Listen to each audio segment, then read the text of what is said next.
Yo, what is going on, guys? It is Khaosity here, back again for a brand new video here on the channel. Now, before we get started, if you're new to the channel, please subscribe, and if you enjoy the video, like the video.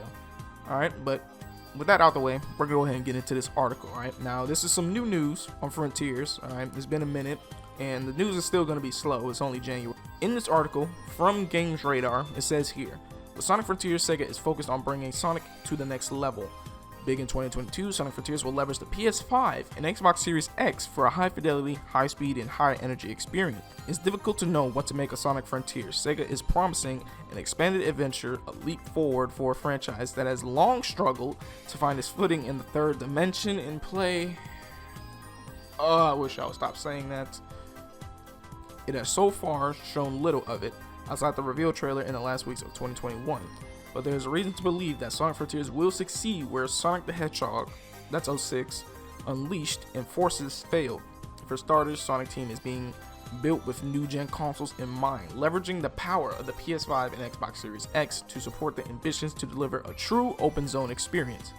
Now, that was one of the biggest concerns between Forces and now, because the next-gen talk has always been a topic among the Sonic tubers, whether Sega should focus on creating Sonic games for next gen, but a lot of us, especially me, thought that this game was still going to be developed for last gen, for PS4 and Xbox One. So the fact that they're taking advantage of PS5 and Xbox Series X with all, the capabilities of all that, it should be a pretty good experience, or at least visually, it should be a pretty good experience. We're excited to bring the game onto next-gen consoles, as both the visual and technical gameplay elements will be revealed, or will be elevated on the newest platforms, as games are beginning to be released natively onto next-gen. It's exciting to be a part of the wave that will really deliver on the full potential of these consoles.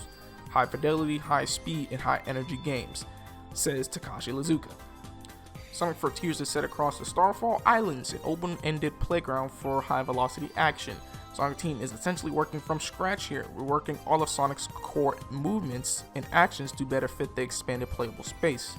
From Iizuka's perspective, there were lessons from 2017 Sonic Forces. I hope there were lessons. But the ambition behind Sonic Frontiers has pushed the team to reconsider everything. So that's kind of interesting. Basically, what I think he's saying here is that, well, basically, like I said, they're working from scratch. They're like completely reworking how he moves, his combat abilities, like just reworking Sonic's entire moveset. All right, from the boost games to an open world type of game. So they're optimizing Sonic to be in an open world.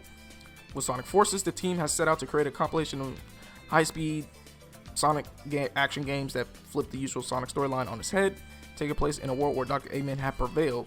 Within this new storyline and world, we created new environments and characters like the villain Infinite. With Sonic Frontiers, we are challenging ourselves to deliver an all-new style of Sonic action adventure. We're once again expanding the Sonic universe, bringing in new environments, additional features to create a totally new type of open zone experience. Alright, I don't know what they're talking about with Forces, talking about they had new environments. Like, y'all barely had anything new. Y'all had Metropolis and the city, Sunset Heights. That was basically it. One of the biggest questions hanging over Sonic Frontiers is whether it will be set throughout a fully open world or whether the various biomes of Starfall Islands will be self-contained. That's a good point. Sega has been careful with its language so far, referring to the 2022 release as being set in the franchise's first ever open zone inspired experience, or explaining that it will offer open zone freedom. When I asked Iizuka for clarity, he's only willing to confirm that further details will be coming soon. Typical Daddy Zook. We don't have much more time or much more to share regarding the environment just yet, but stay tuned for more details this year. This information will be key for Sonic Frontiers. The landscapes we've glimpsed so far are beautiful, dense forests, sparkling waterfalls, and sizzling desert expanses. We haven't seen a desert, but I don't know.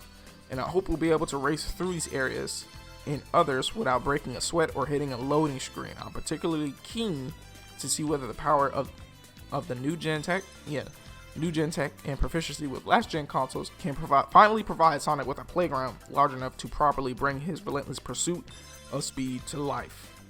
After all, Sonic is at his best when he's able to move really damn fast without interruption, pummeling the creations of Eggman without losing speed. Iizuka tells me that bringing Sonic's signature speed and combat abilities to life into larger areas is among Sonic Team's greatest challenges. We focused on bringing Sonic to the next level and ensuring that he's fully represented as a character the fans know and love, while still making his new form exciting. We pay extremely close attention to getting all the little Sonic details right to make sure that Sonic's signature speed and characteristics remain consistent across every gaming iteration. With Sonic Frontiers, we'll introduce new combat styles. Oh, okay. I like to hear that. New combat styles to bring Sonic's signature dexterity onto the battlefield, and new exploration options to obviously playing the Sonic in his iconic speedy nature. Okay, that's good to hear. There's combat. Alright, there's combat. There's gonna be fighting, and he's saying that with new exploration options, this open world shouldn't be empty as it looks in the trailer. Alright, he's basically saying that this open world will not be empty. There's gonna be things to do. Sonic Frontiers is set to launch later this year. Yeah, although Sega isn't quite ready to nail down the front window. Sonic Team has been working on this open zone realm and everything contained within it, with Sonic Forces and Sonic Colors director Morio Kishimoto at the helm for coming up on 3 years now. Don't know what that would mean. Alongside the producer of Sachiko Kawamura, who has served as the art director of Forces and Generations. Ian Flynn, we already know about Ian Flynn writing this story. Sonic Frontiers is undoubtedly an exciting proposition. As much as the video game icon has struggled in the 3D era, the potential has always been there for something great, fast and agile action game, blah blah blah blah, stomach turning speeds, high velocity action. Now we just have to wait to see if Sonic Team can deliver on just that. Okay, there's actually a lot to take in here. For one, like I just read, there's combat, so I'm actually interested to see how they implement that, because obviously I would assume that they keep Sonic's overall moveset the same, like the quick step, the slide, the stomp, the drift. Hopefully y'all keep the drift in this. Like, y'all could really kill it with the drift in the open world setting. And then he said that the open world, or that his speedy nature, will fit into the open world. So hopefully that means that there's something to do. Alright, because like you said, like we've seen from the trailer, it seemed pretty empty. Alright, it seemed pretty empty. So hopefully with this interview, he says that his speed will work into the open world and exploration. So hopefully that means that there's going to be a lot to do within the zones. But that's going to be it for me. Let me know what you guys think down in the comments below. And like I said before, if you're new, subscribe. And if you enjoyed the video, drop a like. We're on that road to 1K. But yeah, man, this is just more words, but it's new words. Basically, it's new words. It's new things we haven't heard before, and it's kind of got me interested to see and a little bit more excited to see what they do with the open world. But like I said before, that's gonna be all from me. I'll see you guys in the next video. Peace.